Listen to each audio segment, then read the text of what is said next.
Okay, it says we're live. We're going to give it just a second or two. I want to see if my YouTube side flips around here, and also make sure that I capture the catch the volume here too. Okay. So give it a sec here. Okay, so the volume's off, so that's good. So that is up and running. I'm actually going to close out on that. So Big Johnson, how you doing, man? Good. How are you, sir? Well, I'm doing well, doing well. We tried to get the whole gang together tonight. It looks like it may actually just be the two of us, but that is just as good. That is just as good. So, tell me what all is going on in the Lone Star State. It's freaking hot as hell. Our heat index was like 108, 109 today. The actual temperatures was 103.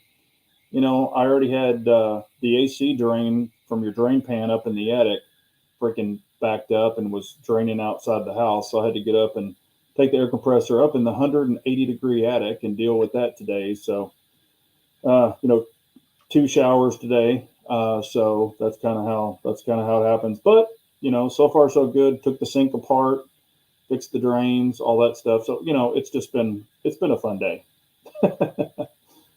So Jeez, it sounds like it. It yeah. sounds like it. Yeah, I'm sorry you're dealing with that. Oh well, I mean, like I said, I was telling you, I mean, grateful that I can fix it and get it going. Some people can't, and then you got to call somebody and wait, and it's just Right. so. Anyway, but yeah, just how you been doing? Not too bad, man. Not too bad. We got a little bit of a reprieve, and we're going to do a roll call here in just a second to give everybody a shout out. So make sure you holler in the comments down there. But we got a little bit of a break today. We've been hitting the mid upper 90s the last week or so, maybe a little bit longer than that. And me, I'm a winter kid. I hate anything over about 80, 85 degrees, especially when that humidity really kicks in. It just drives me nuts. So today has been great. It's been under 80. In fact, a good portion of the day it was in the low mid 70s. So it was a great day to get out, enjoy things, open the sunroof and roll down the windows and all that good stuff. Because I would much rather drive around with everything open, get some nice fresh breeze. But again, when it gets too hot, you can't do that and be comfortable. So yeah, it's been nice to have a little bit of a break. We're going to have it again tomorrow, I think. And then I think we're going to start heating back up. Yeah. So yeah, people are asking about the condensation pump. It's not the pump, it's the drain pan, and it has the normal drain, and the drain had gotten clogged. And so that's what I had to take the air compressor and punch out and take the sink apart to, apparently it had some kind of a jam or got that goo in it. And then you just got to pump it out. So, Ew. yeah, Yikes. fun stuff. Yeah, sounds like a lot of fun. Yeah. Well, real quick, just say hi to everybody in the chat. Let's see, we've got Mateo, Ranger 10 millimeter, Pistol Pete. Pistol, we've missed you, man. It's been a little while since I've seen you. I know you've probably been busy, had things going on, but it's great to see you out there. Rabbi, we've got Scott 79, Anarchy's Corner. Good to see you. Brian Duchesne. Good to see you as well, my friend. So if anybody else is out there, be sure to say hi. Dan Marr, good to see you as well. So hopefully everybody is staying relatively cool wherever you are, even if you're in the middle of a heat wave like Big Johnson is. My gosh. Oof.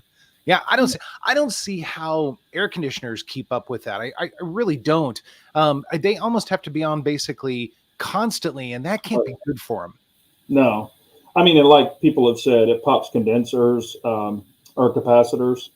They can bulge and stuff like that. I mean, I'm pretty mechanical. I can fix a lot of stuff. Some stuff I'm like, nah, I'm not going to mess with that particular item. But everything I was able to fix today, and I've changed capacitors and ACs and shit like that. But when it comes to certain things, I don't mess with that. So.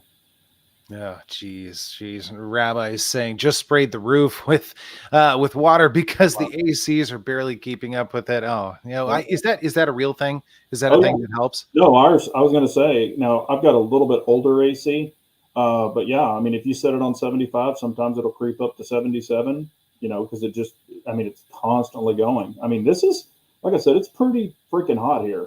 So, but it is what it is. Luckily, the sun is kind of going down, so hopefully it'll cool back off. But yeah, it keeps them cranking. Oh man, geez, yikes. Well, hopefully we will all make it through this. And I saw a little while ago, I think it was Rabbi made one of his fantastic comments. Said, "Seems like global warming always strikes Yeah, time of year." Ain't yeah. that the truth, right? Ain't that the And, truth? and the bad thing is the older Freon wasn't really affected by humidity as much as the new Freon is, or the newer type of Freon. So if you've got really high humidity, your AC can't cool as well either. So, Yeah, but yeah. Oh, well, of course, this is not the air conditioning no, channel, although this is the appropriate time of year for it. yeah, But obviously, we're here to talk about all things pew pew related here. yes. So I will have a topic or two to bring up here in just a little while. But Big Johnson, what's been going on with you with pew pews lately? Of course, carrying, been carrying the 19X quite a bit. I mentioned it even on my chat, and, some people are like, what? And no, I'm not a Glock tard or turning into one or anything like that. I can appreciate them for what they are. And I do like the one that I have with the Ramjet and everything on it. I mean, it's been a great, actual great shooter, super fun to shoot and all that other stuff. And of course, I haven't forgotten about 2011s or any of that kind of stuff. Still love those as well, and CZs. But, just been running that because I'm also carrying something else. Some of the people know what it is. PDW form, I'll just kind of leave it at that. That is compatible and it takes Glock mags. So I've been carrying that as well on some of the trips. And so that's kind of why the 19X has been kind of put into action, so to say. I've been reviewing a lot of products that were sent in that I'm catching up on. Some are not getting any traction at all.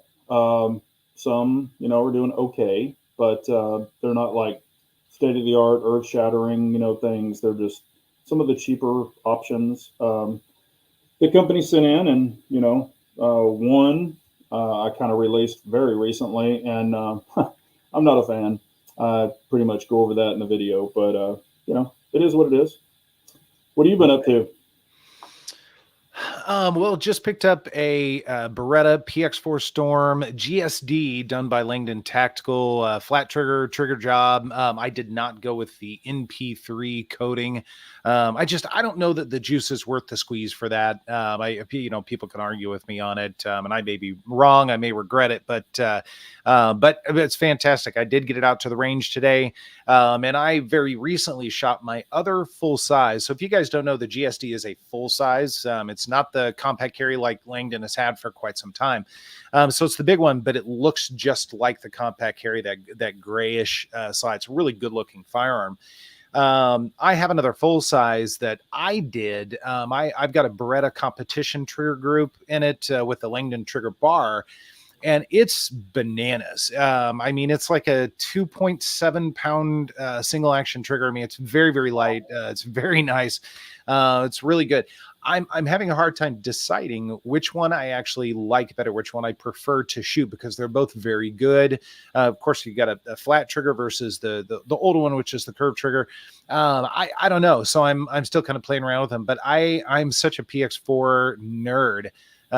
It's like one of those things where most people would ask why, because it's this weird alien looking thing from very much Beretta styling Italian. Yeah, But the triggers are good. The ergonomics are way better than you would expect them to be. And when Langdon gets involved, I mean, they're just phenomenal guns. And so I'm happy to have them. I've thought about picking up just a flat trigger and throwing it in, but I'm not going to do that yet because I just don't know which one I like better. yeah. Oh, well, I mean, I'm a flat trigger fan, but I haven't shot that particular flat trigger, so I don't know. But what's funny is the very first PX4 Storm I ever shot was your old compact back in the day. Remember when I, met you and shot yours? Now that wasn't yours the compact? Yeah. Yeah, so it was a little small in the grip, but it actually shot really good, and that wasn't even Langdon, so it wasn't all tricked out. But no, I mean they work great, and I thought that was a pretty good shooter. And then I've shot Humble's. It was a while back, but I shot his. Now I didn't shoot it with a dot on it, but I shot his Langdon PX4, and again, I shot it with irons, and I mean, I thought it was fine. But I haven't Yeah. shot the flat trigger version. I would like to try that. Yeah, yeah. I mean, it's worth trying. And there are some people that just flat out. In fact, one of the guys at Center Fire just not a fan of flat triggers. Versus other people that really like them. So it's kind of nice to have the option, if Yeah. nothing else. So real quick, we'll get to a couple of comments here. So Anarchy's Corner is saying I've been carrying an APX A1 compact great gun. So the A1 so that's a compact. So that's not the smallest one. It's kind of in the middle, I assume. Is it like I'm, the Centurion? Wasn't there a Centurion for a while? yeah. I mean, I'm not. I've seen them. I've never actually shot one. I've dry fired one. That has a big wide trigger on it, and I Yeah. mean, it was fine. Yeah. Yeah. Yeah. I always thought they were pretty good guns. It was never one that I, held on to, but it was a good gun. It was a solid build. I enjoyed shooting them. I really did. Yeah, he said the old Centurion size. The Centurion. Okay. Okay. Good to hear. Good to hear. Mateo, speaking of PDW, I say, is it just CAC or KAK? Is CAC? Is that how we Some do it? people say it both ways, so it Okay. doesn't matter. Okay, so I'm going to say CAC now offers a 22 TCM AR barrel. Where can you find 22 TCM? I haven't seen that ammo around for years. I haven't seen it in a long time either. But Mateo's a reloader. I don't know if he reloads that, but can you? I haven't seen that ammo around forever either. Yeah. Mateo, you're gonna have to let us know if you can reload that. I would think because it's a neck down cartridge that would be a little bit more challenging to reload. But what do I know? Yeah, I like his little whatever you call those things with his name on it. That's pretty cool. His little symbol. The what now? His little where it says Mateo, like his little what do you call? Oh yeah. The avatar. Avatar. That's the word. That's the word I was thinking of. Yeah. Scott 79 finally got to handle the CZ Shadow 2 compact. I could live without it. The CZ custom SDP is nicer. I'm not familiar with the SDP, or at least I've not seen one. Yeah, wasn't it the custom shop? I think that was the custom shop one, I thought. Well, if it says CZ custom, I would assume that it was probably custom shop. Yeah. Oh yeah, I'm sorry. Yeah. But it was Shadow 2. I mean, it's Shadow 2 to me, and I'd be curious to know your thoughts on this. The Shadow 2 is like a kind of a spiffed up PO1, if you will. I think it's arguably better, at least in terms of the trigger. But to me, it's just basically kind of the evolution of the PO1. What do you think? Well, I would definitely say it's the evolution. I've had the PO1. I actually can fit my hand better on the Shadow 2. It's still short, but I like the trigger reach on the Shadow 2 a little better on the Shadow 2 compact. I also like that you can change. You can change the grips on the other one as well. And I like the light rail on it, so you can put a longer light on it or multiple different kinds of lights, not just the smaller one, because you've got more choices to put it on. The trigger is definitely better, in my opinion, and it's a stock Shadow 2 compact that I tried, and I had the PO1 regular, and I know the Omega. I've shot it before. I think I shot maybe your Omega, and I've shot Humble's Omega. I did a test way back when I had my PO1, the stock one versus the Omega version. And see, the thing for me on the Omega is where you have your decocker on the Omega version. Mm-hmm. That chews up, it gets into my left hand so bad. That's why I really didn't like the Omega version personally. But I still think if you've got a PO1 and you really, really like it, and maybe you've tricked it out with CZ Customs or whatever, or Cajun Gunworks, do you need a Shadow 2 compact? Not really. But I personally prefer the Shadow 2 compact over the PO1, just in my opinion. I'm not saying it's going to blow it away or anything like that. I just like the feel and the look of it a little better personally. Yeah. I like them both. I like them both for probably different reasons. I mean, PO1's got a little bit more legacy to it. Just He's been around longer, right? And so I like that. There's a lot of customizations you can do to it, but the Shadow 2, It's got a better trigger. It does. So if I had to choose between the two to take to the range, I'm probably going to take the Shadow 2 Compact more often than I would the PO1, just because it just for me, I enjoy the better trigger. I'm going to take advantage of that whenever I can. Same here. Yep. Yeah. Let's see here. Scott 79, thoroughly enjoying the Walter P99 Final Edition. I have seen a couple of those. They're good looking guns. Have you seen any of the final editions? I've seen them. They don't do a lot for me. I mean, Walter's cool and everything, but I'm just not into them that much, and it's just a personal thing with me. Not saying they're bad or any of that. It's just not really for me personally. Gotcha. Yeah, the Phantom's discontinued a long time ago. Yeah. I've got one. I love it. It's one of my favorites. It's a wonderful gun. I feel like the trigger in that's a little better than some of the other 75s, and it's probably mental. It's probably me. It's probably not really anything better about the trigger. So it's, the thing with me on that, I've shot the Phantom and played with the Phantom, and I like that it takes CZ standard mags, but I actually prefer the PO7, PO9 over the Phantom, in my opinion. That's just my opinion. Your slide's a little bit wider than the Phantom, because that Phantom is just a little tiny slide with big hands. It's not my friend. Not that the other one is, but I much prefer the PO7, and I actually like the Omega trigger over that standard hook trigger personally. Gotcha. That's an opinion thing. Nothing. The Phantom is a great gun. Yeah.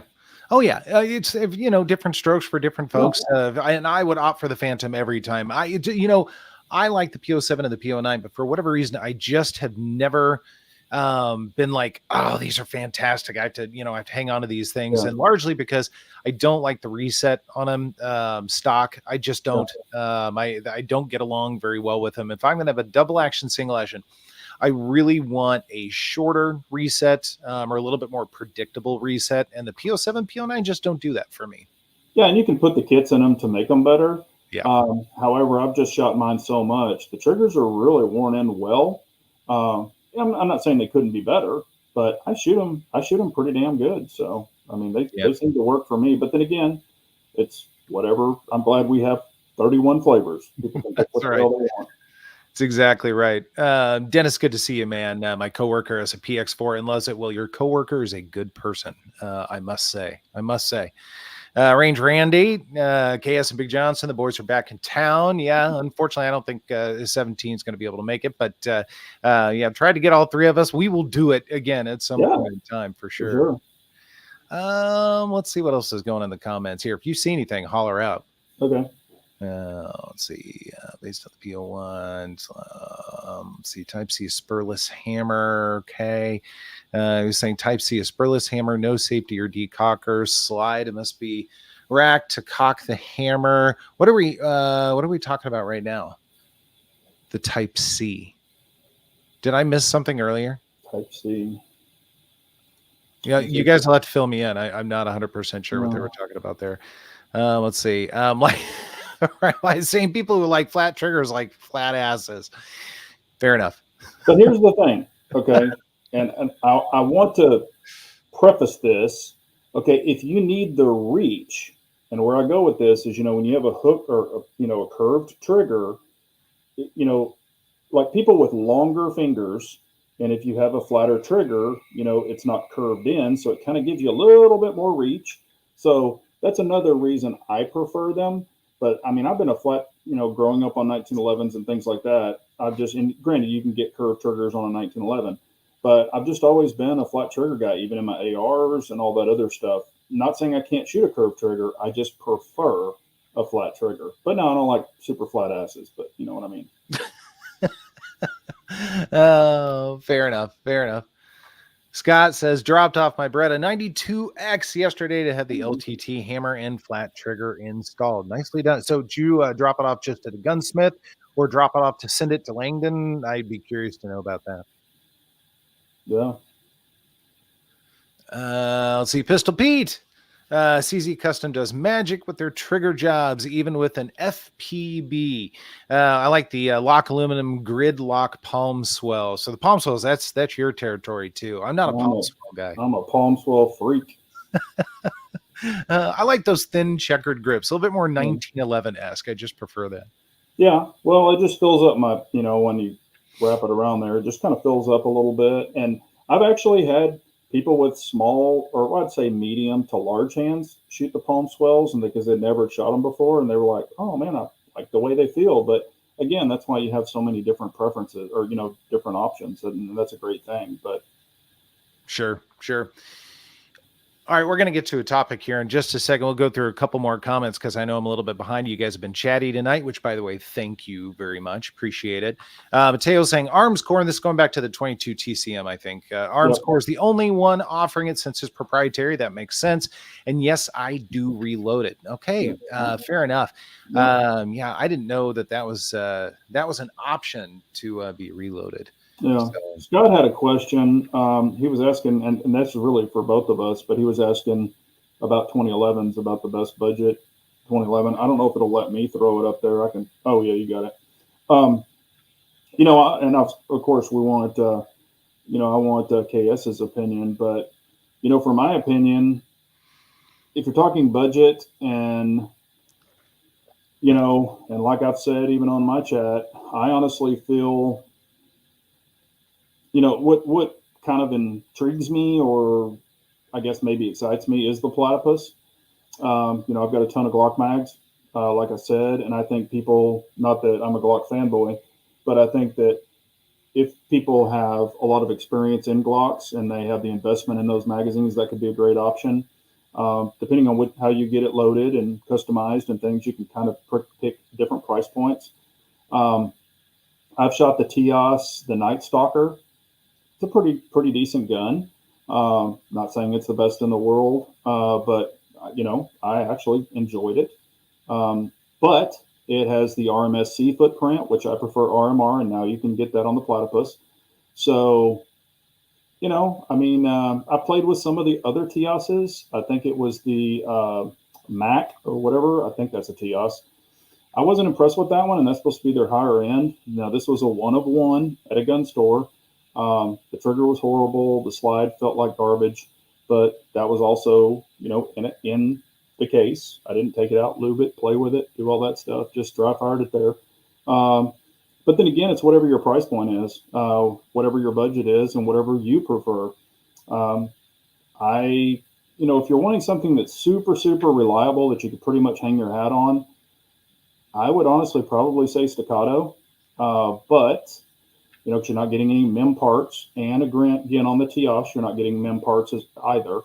But that's probably, I would just say, if I want something to depend on and know that it's there and have a lifetime warranty that I don't have to send to another country or something to hope that it'll get fixed, I would probably stay with Staccato. That's just my opinion. In some ways I agree. The only problem is Staccato's gotten pretty expensive. They've had some price hikes over the last 3 years or so, 4 years, whatever it's been. So they're becoming harder and harder to reach for more people. Budget 2011, it's almost like two opposite things, right? Because 2011s typically aren't budget. Generally speaking, but there are some options, TSauce being one of them, Gearson being another one. I have zero experience with either of those. I've only seen what I've seen on YouTube, which probably the rest of you guys have seen as well. The Prodigy is another one that a lot of people talk about. I think they've gotten better since the beginning. But to me, for those, you get into them for, I don't know, 1,200, 1,300, somewhere around there, I think.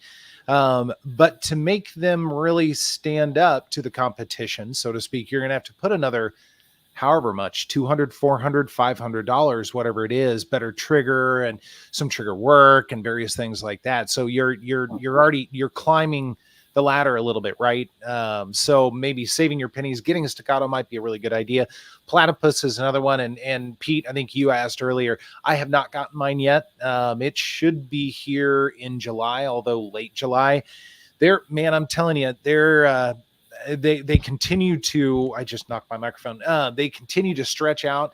the time, and I think it's because their popularity just has gotten bigger and bigger, or they don't have enough people, or whatever the case may be.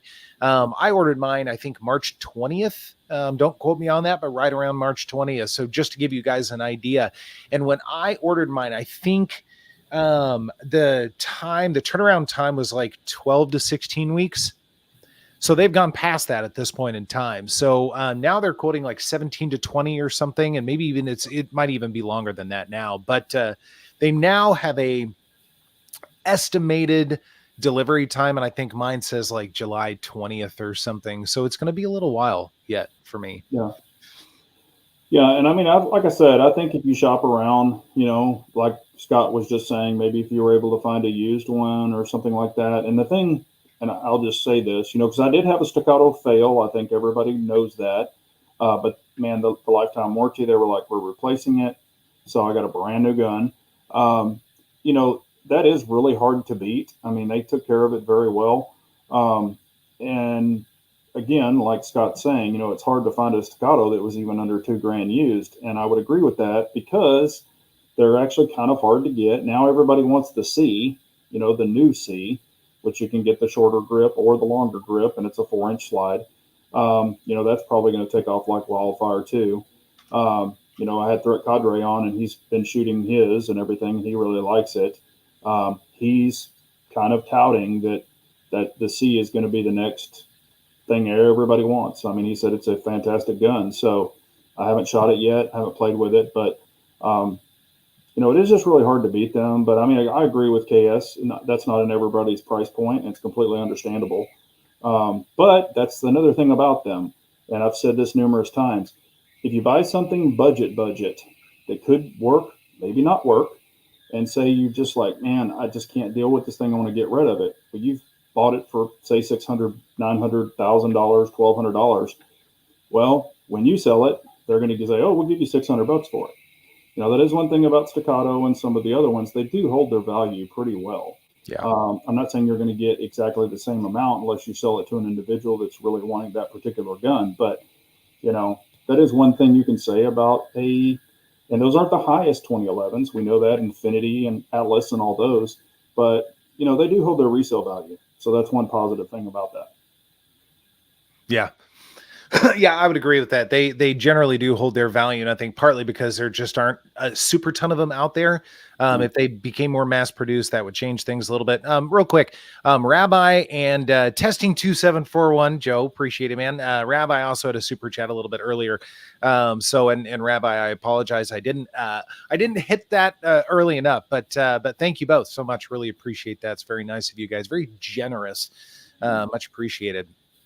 I know there are some other questions out there. I do want to get to one topic real quick because I think a lot of us have seen this around quite a bit, and I'm curious everyone's thoughts, Big Johnson, especially yours as well. But then, guys, re-ask your question because I know I'll try and go back and find them if I can, but I don't want to miss any questions. We love answering and talking with you guys about all that kind of stuff. But I did want to bring this up, and that's the SIG P365 fuse. I'm assuming everybody's aware of this because again, the postings are out kind of all over the place. I think even Humble maybe did one. I know GB Guns has done some. Go check out his videos. Such a good guy. So smart, man. If you want data, if you want raw data, GB Guns, good Lord, he will give you everything. You need to know about a firearm. It's fantastic. Totally unbiased too, which I love.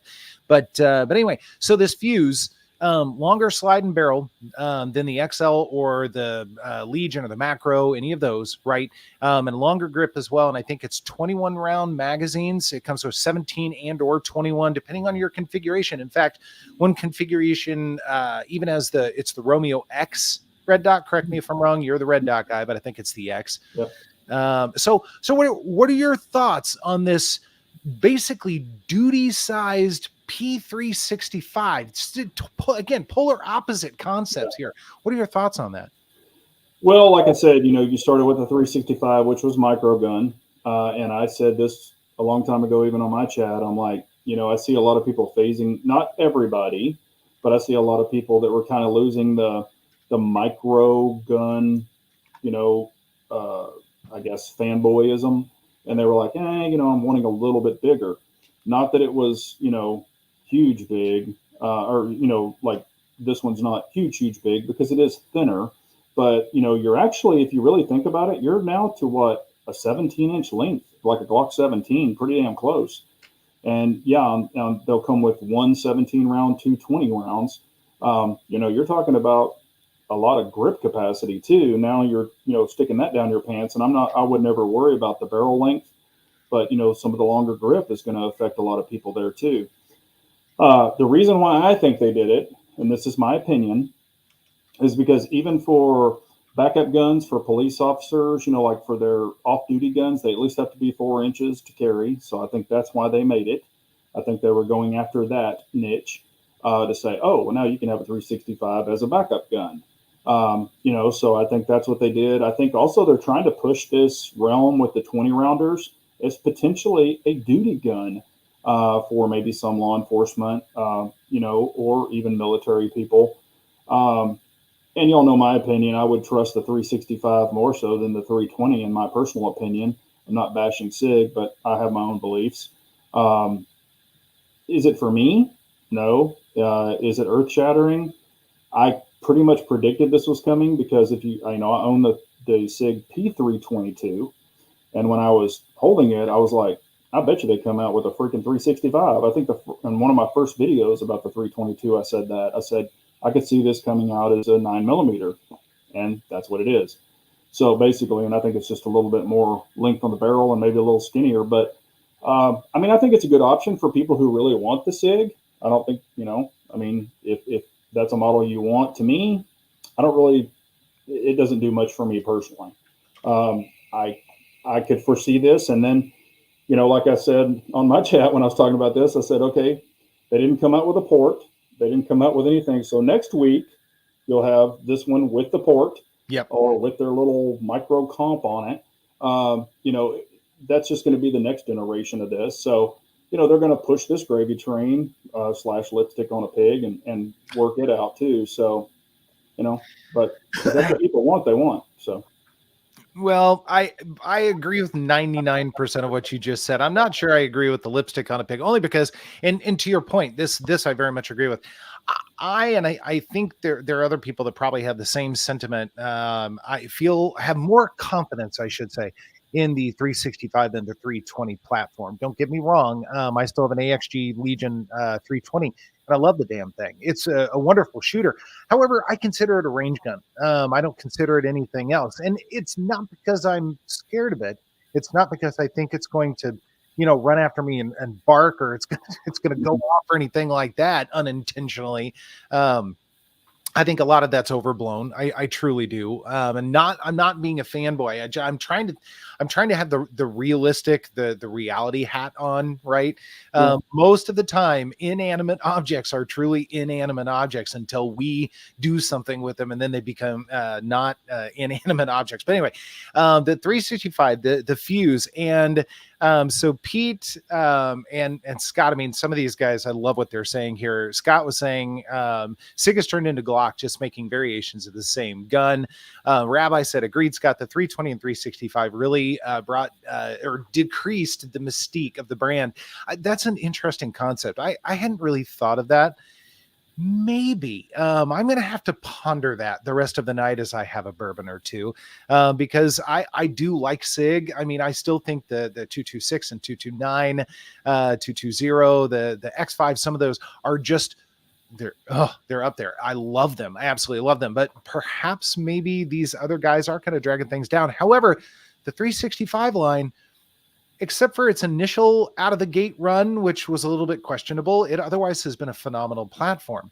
I mean, I carry one every day. I like it. It's worked just fine for me, and I like my 365 Legion. It's fine too. But this fuse, and Pistol Pete says fuse, Hellcat, Platypus, Yeet Cannon, all these different names. Yeah. I sort of don't get this, because to your point, the 365 started out as this tiny firearm with good capacity, right? That was the whole marketing behind it. We're going to take a magazine, because that's what we designed. we're going to get the smallest magazine we possibly can think up with the most rounds in it. So they came out with this 10-round magazine, and then they built a gun around it. And so since then, as everybody knows, they've gradually, and I've got a mic in front of me, otherwise I'd be like getting bigger and bigger and bigger. But that's the thing, it's almost like cell phones, right? They were tiny for a little while, and they keep just getting bigger and bigger and bigger. Eventually we're going to have tablets on the side of our heads trying to answer a phone. I feel like the 365 is getting this way too. And I suppose for the person, I'm thinking as I'm speaking here, and I was about to say, for the person that needs a carry gun and a home defense gun, this would be a great solution. Actually, no. I think the next one down, the macro, is the better solution because it's more carryable, right? Like you were saying, the grip is what really matters. That's what's going to print. That's what's going to show. And a lot of people don't know how to hide the grip very well. So the macro, I feel like, is that great compromise between, if somebody can only have one gun or afford one gun, they get a little bit of everything. They get the full Picatinny rail. They get a small enough gun to carry, even on body, all those types of things. So now we have the Fuse that's basically a duty size 365. It's thinner, but it's like a 4.2, 4.3, whatever it is, right? That is full size territory, 100%. Think about this though, and this is what I thought about. I didn't say it a minute ago, but I'm going to say it now. Okay, one model is tarnished, and that's the 320. I mean, we all kind of think that. Yeah. So did they kind of go, since the 320 is a little bit tarnished, how about we make a full size 365, and the 365 brand is not tarnished? Well, I thought about that too. The only problem is the M17 and the M18. Yeah. You can't get away from that. Yeah. I mean, I think they're duty bound. I'm not saying to discontinue that, or but what I'm saying is, in the public view, the public arena, everybody's so negative on the 320, but they're not negative on the 365 that much. So why not? Hey, for the guys who don't want the 320, now we have the full size 365. So maybe those people who got rid of their 320s might be like, you know what? This is a gun that maybe I would jump on. I don't know. Yeah. I don't know. I mean, part of it looks interesting. It's probably the best shooter out of the bunch because it's bigger. So it's going to eat a little bit more recoil and be a little bit more controllable for more people. So yeah, probably. I mean, again, go watch GB Guns. They do the whole 9 yards. What's for dinner at the range? Test all the ammo and everything. I mean, it really does look like a pretty sweet shooter. No doubt. However, I mean, I like the regular macro, and I like the Legion macro just fine. They're decent shooters. I mean, they're a little snappy, but they're not bad. They're manageable. But yeah, I'll be curious to know how this goes over the next, let's say, 6 months to a year, as the reviews start trickling down to the layman, rather than some of the big channels or bigger channels that are getting the guns, and nothing wrong with that. But I kind of want to hear the dude in his garage, his perspective on it as well. I love that wide array of opinions. So I kind of want to know what some of those people feel about it. But Rabbi is saying, if you two guys did more crunches, you'd understand why some of us need slimmer frames. Yeah, that's true. What do you think? I don't do crunches? Come on, man. Nestle Crunch is one of my favorites, pal. But and that's another thing on the 365 line, and that's what I was talking about. You wrap your right hand around it. You don't have on that grip. You don't have very much for your left hand there, where you do on the 320 or a larger gripped gun. But I think that I really kind of think they might be. I'm not saying they're going to get rid of the 320 line, because they're not.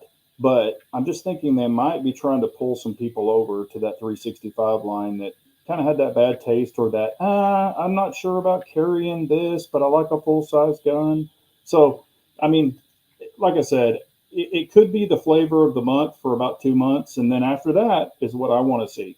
How many people are still talking about it? How many people bought it? How many people, and like you said, the latent or just the regular old Joes out there, they got it and they're like, yeah, it's cool, but now, or they're like, this is my ultimate carry gun now. And then 3 weeks later, they're like, well, this is my ultimate carry, whatever the next 12 Right. days a month is. So Right. I guess we'll see. Right. Yeah, the only reason I was talking with one of my buddies at Center Fire after I shot the PX4 today, and the only reason that the fuse with the optic that comes with it, because again, there's one that's kind of a bundle. The only reason that intrigues me a little bit is because right now I have 0 firearms with optics on them. And as a trainer, I mean, I teach from time to time, although not terribly too often anymore. But when I do, it is nice to have some flexibility and be able to talk about optics a little bit more, and also have a little bit more experience with them too. Because I mean, I'll be the first to admit I don't shoot with optics. I just don't. I haven't for years. And having that skill set would probably be a good idea because the market continues to trend that direction. Yeah, so, sure. so I kind of thought about that a little bit, but I'm afraid to see the price tag because even though it's a polymer frame on that with that optics, I don't know what those optics run. Do you know what they run retail? Which ones? This Romeo X, I think it is. Are they like 300? Well, they're like $399 or something. I think that's what they were saying, That's but it? I don't know that for sure. Well, okay. So it's still going to be $1,000 gun, easy. Yeah. Well, they said the fuse with the X on it was going to be $983. Yeah. I think was MSRP. So yeah, $1,000. Okay. Yeah. Hey, So this is a great question. Dennis is asking. I want to see if I can tap it. No, it's not letting me. He's saying Dennis is asking. He doesn't know why people aren't throwing hate at Staccato for not being drop safe. Okay. And Dennis might, not be in the 1911, 2011 realm, but a lot of 1911s and a lot of 2011s are not drop safe. That's been, hell, I carried 45s forever and they weren't drop safe. You get your 70 series and things like that. That's standard in that industry. Everybody that is familiar with those guns know that they're not, but that's why you have the grip safety and a manual safety. You can pin the grip safety, but you don't want to, undo your thumb safety. But yeah, that's been in the industry forever. They're not designed. A lot of them, some of the newer ones do have firing pin blocks in them.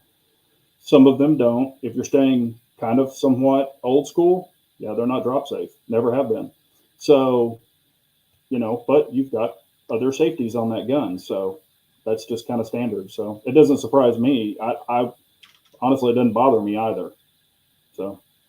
Yeah.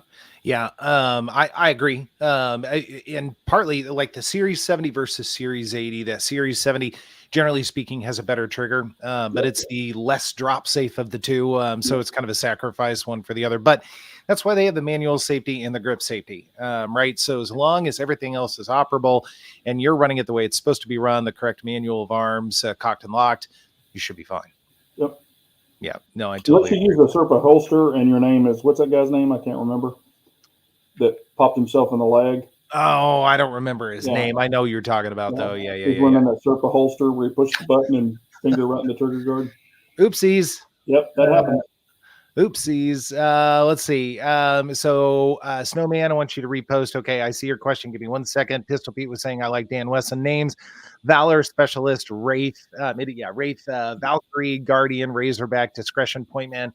Amen. Those are spot on. Of course, then they have the DWX, and you're like, dude, why? You know, these great names, and then you just had a couple of letters. That's really Tex Grubner, that's it. Big Tex Grubner. Oh my gosh. Snowman. Okay, so sorry I missed your question before. Why do you think the slide ports on the P320 AXG Legion are bigger than the P226 X5 Legion?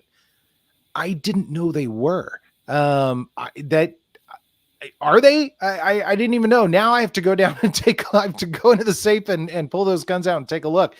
Why are they? That's a great question. I have no intelligent answer whatsoever. Get your question up on screen. I don't know. I got nothing, man. I got nothing. It doesn't seem like there should be a difference between the two. I feel like the manufacturing, the specs should be basically the same because it is SIG, it is, it is SIG. They could be like, hey, here's a new flavor. Let's try this now. Who knows? Yeah. I really don't know. Maybe it's because the X5 is heavier and it doesn't need as much porting. I'm making this up. I'm pulling it directly out of my butt. I have no idea. Yeah, I really don't know. Yeah, sorry. I wish I knew. Let's see. Steve B, change my carry gun with the season. This time of year, it's usually the P365 XL. In the winter, I will carry 1911 or a CZP10C. Okay. All right. Very good. You know, how far off are you from a P10C to a 365 XL? Not much, but you know, I know a lot of people who do this, and there's nothing wrong with what he's doing. Oh, yeah. I've even told people, hey, man, if that's what you want to do, I used to do it back in the day when I was carrying like big old heavy, 1911s all the time and stuff like that. 8 pound, or I'm joking, but they were what 4 pound guns. But I mean, there's nothing wrong with that. It's well, sure. Yeah, it's just I know a lot of people who do it. Well, and I was just thinking out loud because the 365 XL, I mean, I guess it's a relatively small gun because you've got a pretty small grip. It's the 12 round option, right? So I would imagine it probably weighs 20, 21 ounces, something like that. P10C is probably 26, 25, 26, 27 ounces, something like that. It's thicker in the grip and in the slide. It is. It is. Yeah. So probably not as comfortable with shorts and a t-shirt or something like that. Yeah. I tend to still carry full-size guns. I just kind of look at it as if I'm in a situation, whether it be summer, winter, fall, whatever, but if I'm in a situation, would I prefer to have a bigger gun on my person if I had to go to work and do something? Yeah, I would. Could I do something with a smaller gun? Yeah, I could, but I just feel a little more comfortable with a larger gun in my hand. Sure, that makes sense. And I'm kind of the polar opposite. I want the least inconvenient thing on me, which is probably not the right attitude to take, but I want something that basically disappears on me and I don't notice it as much as possible. But it's there when I need it. And so, two different schools of thought, but at the end of the day, they both can do the same thing essentially. So Scott was saying, my buddy is working on a trade on a DWX compact for some computer work. He asked me if he should do it. I told him, yes, I would agree. Yeah.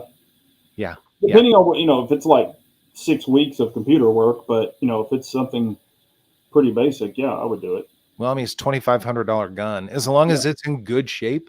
Yep. And it equals the value of your time. If you're not doing $5,000 worth of work for that gun, I mean, I guess that's different, but yeah, I'd do it. Yeah. Yeah. Don't mind saying you run downstairs real quick and don't fall. I don't know what you were saying about going and getting something or something. Do what now? I guess Snowman was saying run downstairs and get your gun or to show something. Oh. I don't know what it was. Oh, he's talking about the 320 and the X5. No, I am going to go look after this though. Because I'm so curious. That just seems so weird to me. I love that avatar, by the way, Rabbi. Slide ports on the 226 Legion. I have slide ports. Yes, the 226, the AXG, X5 Legion rather. Yeah, it's got the ports on the top. Or comp. I guess it's a comp. It's not really a port because the barrel has no holes in it. So it's just a comp. That's so confusing. Make a comp. Yeah. Yeah, kind of a hybrid comp, if you will. Snowman, I carry year-round a 365 XL with a TLR 7 sub and an outside the waistband, unless it's Sunday. I got my trusty M&P bodyguard, rather. Wow, 380. Man, those things have been around for a long time. They have. I actually owned an M&P bodyguard 380 way back in the day, and man, that trigger. I mean, you can do a trigger kit on it, but that trigger is freaking horrible. The stock trigger is just freaking horrible. They're a little brutal, but it's as long as it works, whatever works. Yeah, it's a point and shoot. It's a point and shoot gun. It's not distance or like, hey, I'm gonna shoot the wings off that fly or anything. I get it. But, right. It's a little bitty guy too.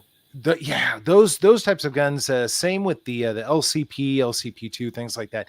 They're too small for me. I cannot get a confident grip. And then when I try and bring my left hand in to support it, it just all falls apart. They're one-hand guns, no matter what. I've seen people try to do this, and I'm just like, for one, if I put my left hand on it, my thumb would be way longer than the barrel, my Yeah. left thumb, and that's a no go. But that's Yeah. I would pretty much only shoot any of those kind of guns one handed. Yeah. Yeah. But I mean, a lot of people say, if I've got gym shorts on or something and I'm running Yeah, to the gas station real quick, coming right back, it's great, throw it in the pocket and go. I get that. I yeah. totally do get that. And I would probably do the same thing if that were the option, but there, I have zero confidence in myself in trying to Yeah. fire those guns. That's the problem. The one that's worse, way worse than that, is that freaking North American Arms little 22. Little Derringer. Oh my God, man, that thing, when they first came out way back in the day, the very first one they made, I bought one just to play with. That thing was just, it was ignorant. I should have never, I mean, I was literally like, it was the weirdest freaking thing I've ever shot. I think I put like 1 or 2 cylinders through it and I never shot it again. I ended up selling it to a buddy of mine that was just like, it was the one that came in the belt buckle. I Yeah. don't know Yeah. if you ever saw that one where you could Oh, pull yeah. it out of the front. It was just a gimmick, but those were crazy. Oh yeah. Yeah. I've seen them. Not the belt buckle one, just kind of the regular one, but I've never Yeah. shot one. So, Yeah. um, And they've gotten a lot bigger too. They came out with a new one. They were showing it not too long ago, and it's a pug, but it's actually gotten a lot bigger. And I was like, okay, well that one looks kind of cool. It's a little longer, has a little longer grip on it and stuff. But I could see where that one might be able to work for a lot of people or right. some people. Yep. Better than nothing, I guess. But Well, sure. you know, Anything is better than nothing, right? yeah, yep, that's true. Mateo, I either carry a revolver or a 19 or 23 or 26 or 27. Not much change unless it's a G30S or a 29. So a lot of Glocks right there. A lot of Glocks. Yeah, I have a question for you because I got asked this question the other day. Do you still, and somebody was asking me this, with all the guns that are out right now, and it's a valid thing, but I had one thing that when I threw that out to the guy who asked me that question, he was basically stating, he's like, I feel that the Glock 26 is just pretty much, no good anymore. It's been surpassed. There's no reason to have one. Mm. Would you agree with that? And then I'll tell you what I told him. But Sure. So no, I think the 26 for 9mm 26 is still the best Glock.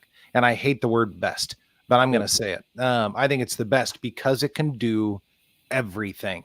And as long as you're a competent shooter, you can shoot even with the flat 10-round magazine with just these 2 fingers on the grip. You don't need your pinky on the grip as much as people say, oh, you should have your pinky on the grip. No, that is incorrect. If you go back and I'm not the biggest Hickok fan in the world, although I used to absolutely love his videos. But back in the day, 6, 7, 8 years ago, when he would just shoot Glocks all the time, he was real big on saying you don't need your pinky to shoot. It's a luxury. It's not a necessity. You can control a Glock 26, a Glock 27 just fine. So if you think about it, a Glock 26 or 27, either one of those, is small. I mean, yeah, it's kind of a chunky kit, but it is still a very small, very carryable firearm. But you can throw a 33-round magazine in it and go to town all day long. All of the same replacement parts with the Glock 19. So doing any sort of maintenance with the exception of the barrel and the recoil spring, those are the only things that are different. So all the trigger stuff is all exactly the same. There's a lot of aftermarket support, a lot of holsters, a lot of blah, blah, blah, all the different things. The 26, if somebody said you can have one gun and it has to be a Glock, I am absolutely going to say, give me a 26 and give me a pile of magazines. Yeah. That's what I care about. Well, my, when he was like, I think it's irrelevant, I think it's useless. I don't think there's any reason to have it. My thing that I came back is I said, you have the Glock parts where they're everywhere. And then also I said, you have the mag compatibility for the larger mags. So you can carry the short mag on your person, have longer mags in a backup or a bag or whatever, if it came into play there, but the mag compatibility of the other extended mags, whether they be the 17 or whatever, 24s or 33s or whatever, but at least you still have that system for that particular gun. So I said, I don't think that it's irrelevant. I don't think that and I'm not even a Glock 26 guy.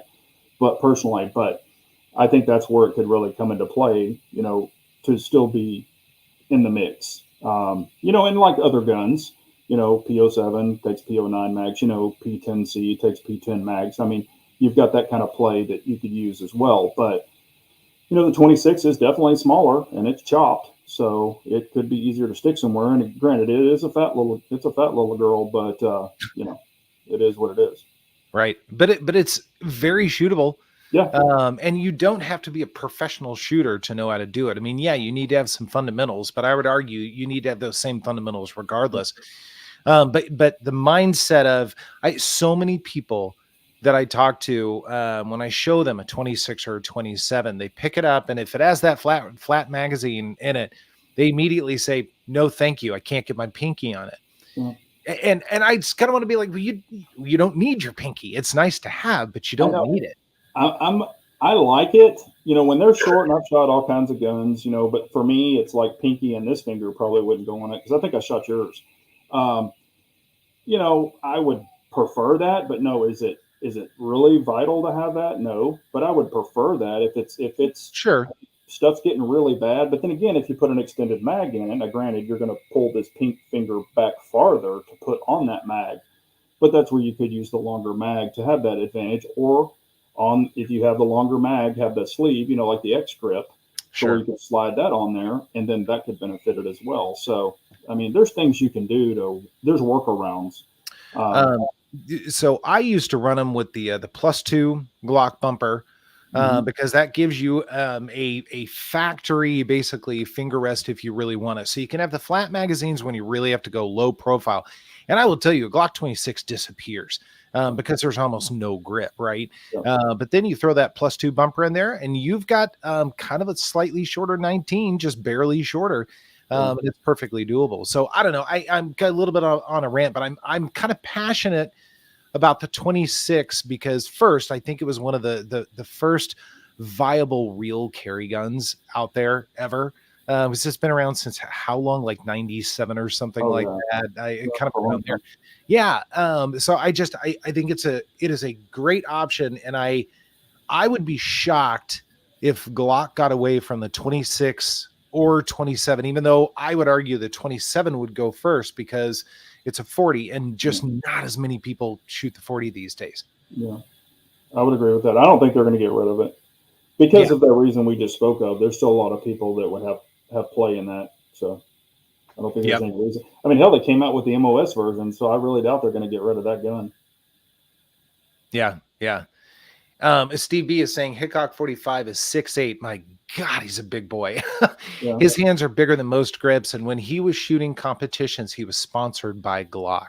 I did not know that. But that goes to the point of like, he could make a 26 or 27 hum just fine. And his hands must be huge. I met him. I shook his hand at NRA, him and John, his son. Yeah.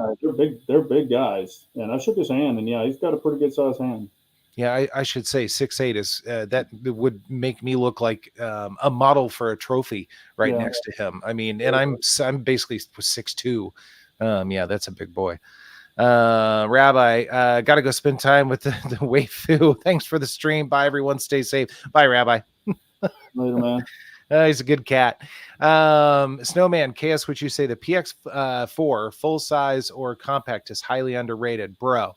It is one of the, that's what you're singing my song, man. I was saying this earlier at Centerfire today. I think it's one of the most underrated guns, certainly polymer and even double action, single action ever, in my opinion. And I am biased. I will admit my bias. I just think they're great guns, but people shy away. And Big Johnson, I want your thoughts on this. I think people shy away from double action, single action. I think it is let's take revolvers out of the scene because that's a whole separate category, all that kind of stuff. So let's get them out of the way. Let's stick with semi-autos for now. Would you say that double action, single action is the least considered of the three manual of arms? Oh, by all means. Because a lot of people, and some people don't like the decocker aspect of it, or pulling, doing it the old school way where you pull the trigger and drop it, because that's scary to a lot of people. Sure. So I get it. I understand that.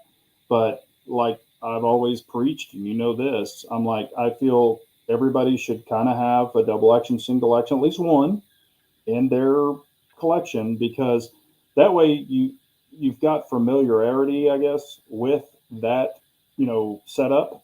And I know people that only have striker fire; they don't even have any single actions. So, but yeah, I think it's probably one of the most difficult for people to get into, because some people have shot when they, when you pull the first round, unless you're carrying it cocked and locked for some reason. But if you, shoot the first round, it's heavier. Some people, don't know how to prep the trigger properly, and they're kind of scared of it. And then after that, it goes into single action. But I think everybody should kind of have one, honestly, and not pigeonhole yourself to one trigger group or one set of guns. But I really like them. I know a lot of people don't, but I actually really like them. Yeah. Yeah. I love them. I would say in my collection, it's probably 65% of my collection are double action, single action, maybe even a little bit higher than that. So I'm a huge fan. And with firearms like the PX4, but there are others as well. There are some that just have very good quality double action, single action. I would argue that a lot of CZs do too, the 75 platform. In my opinion, not all of them so much, but again, that's bias, and I'm picky about resets too. Yeah. That's a big deal. But yeah, there are good quality double actions, single actions that I think can actually help you be a better shooter in general, because it can build more muscle and trigger control in your trigger finger, especially that double action pull. Because to your point, you've got to stage the trigger properly. You've got to be able to pull that straight through without moving the gun at all. You've got to keep that just level. I don't know. I absolutely love them, and the PX4 to me is one of the top contenders. And people always kind of get off on the, I want the safest gun I can carry, and I carry appendix or whatever. I mean, you don't really get safer than a double action, single action, honestly. Um, you know, but like I said, everybody has their opinions, but I think if people probably branched out and tried it and kind of gave it a little chance, the first time you're probably gonna be like, oh my god, this trigger is hot garbage. I'm not used to it. But as you work through it, like you said, stabilize your sights, blah, blah, blah. I think people would actually appreciate them a little more than they do. And I used to enjoy, and you've probably done this too, even when I had the decocker, where you shoot your first shot and then, it goes into then you're in single action. You can hit the decocker. Now, that's not a full double action. That is what they call it, like half double or Half cock. or half cock. So, that way you're kind of learning double action, half cocked, and single action. So, that personally can be a benefit as well. Yeah, no, that is true. That's very true. So, Brian is saying, watch the video of the Beretta factory, and they are making thousands of PX4 guns daily. I would assume that's the Italian factory, not the US factory. I don't think they make the PX4 in the US, but I could be wrong about that. Snowman, does anyone make parts so I can turn my PX4 full size into a decocker only like the 92? Yes. You absolutely can. You can turn it into a G model. You can do different trigger groups for it. You can do different trigger bars. There's actually a pretty substantial aftermarket for the PX4, ironically. Just hop on Langdon Tactical's website. I wish I could hold up my PX4 right now and show you. There are different decockers, and I run G models only on mine. There are the original wings that are awful, that will shred your fingers if you try and run those. They're these spiked abominations of things. I don't know who thought of that in Italy, but apparently they love them there. I don't know, but they're shooting. They're going. They're doing that, and it works for them. Right. Yeah. But then there's one that's kind of a very soft rounded one, which is actually on my GSD full size here. And those are fantastic. And I think those would be great for things like competition, but also carry. But then my actual compact carry has they're gone. So you have to really dig in to be able to decock it. That's fine for carry. I think you're not going to be decocking all the time or anything like that, but I actually prefer just the little curved wings. They're very soft. They don't have points to them or anything like that, but they're great. But yes, turn it into a G model that will improve the trigger immediately, but it also makes it a decocker only. And then throw a Langdon trigger bar in it. They're super easy to work on, by the way. But Langdon trigger bar, if you want to try something super crazy and it's not a carry gun, pick up the Beretta competition trigger group as well. My full size, the other one, the old one, is running sub 3 pounds for single action at about 6.11, 6.12 pounds for double action. It is bananas, and the reset's about a millimeter. So it's just about as good as a staccato, not quite, but just about as good.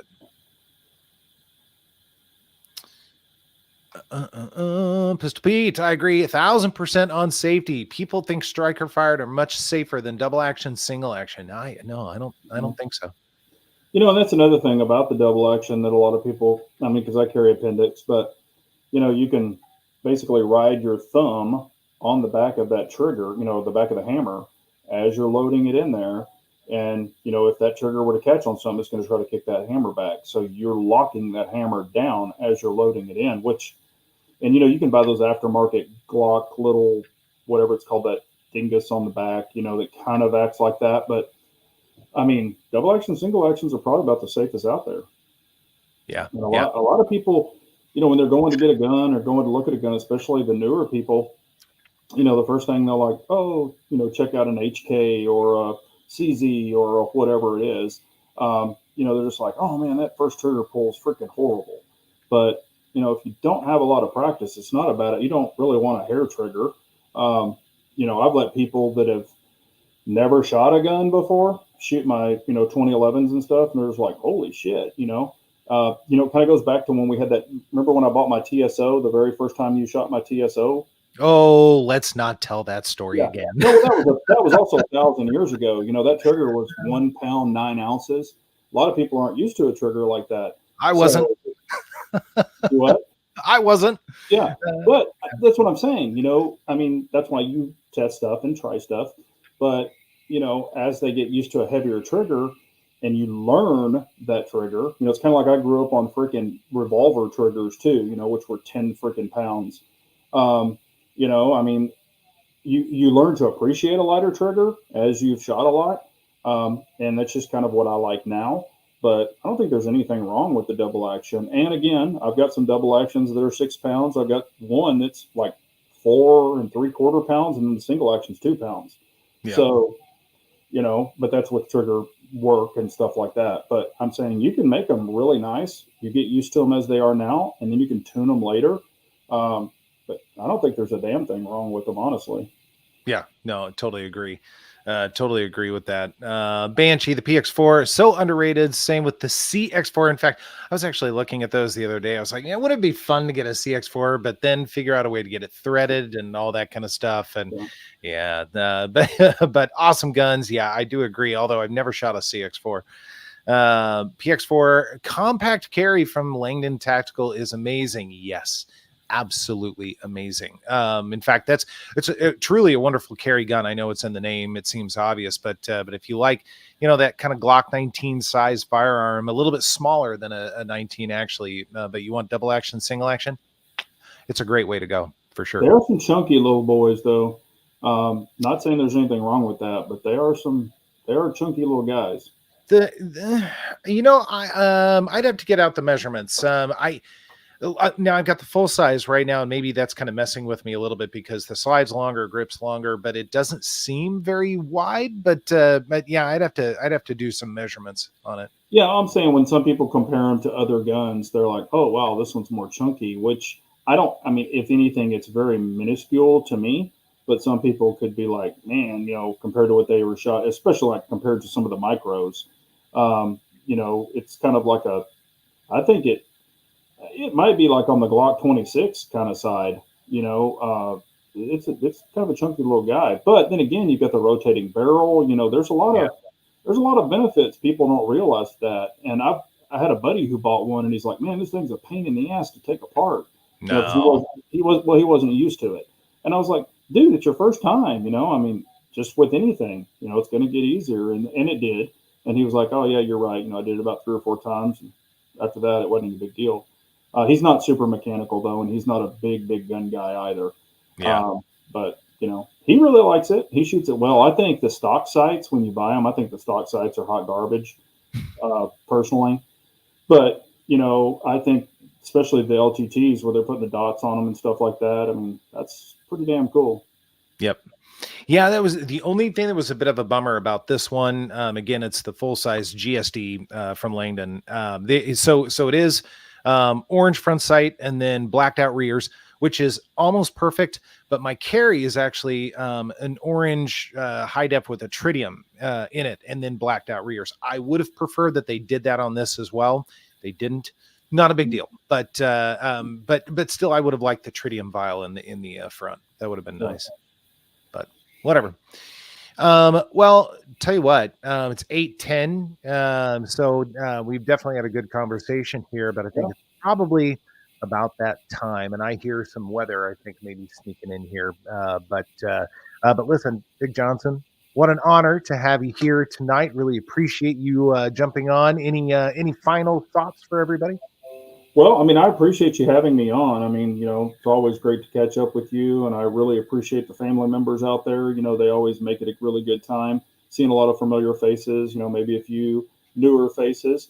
So it's always a joy to jump on here and talk guns and ACs and whatever the hell else we're talking about. It's always a good time, and I miss hanging out with you as well. So, and I don't go to your area in particular anymore, but if I ever get a chance to shoot down there, we can definitely catch up. I'll take you to dinner. Very good. That sounds good. I'll take you up on it. We'll do a little shooting if possible. So, Sure. excellent. Well, everyone, you guys, thank you so much. Really appreciate your time and hanging out with us. Hope you have a great rest of your Sunday evening, and I hope you stay cool and dry and all those good types of things. And we'll circle around and do this again shortly. Hopefully next time we'll have a platypus. We'll see. Oh, yeah. Maybe you can just stand it up in the back, and not touch it, but just have right. Have it in one of the album arts there. There we go. One of those guys right there. All right. Well, very good. Well, everyone, thanks so much. We're going to close it out, but again, have a great rest of your night. Take care, everyone.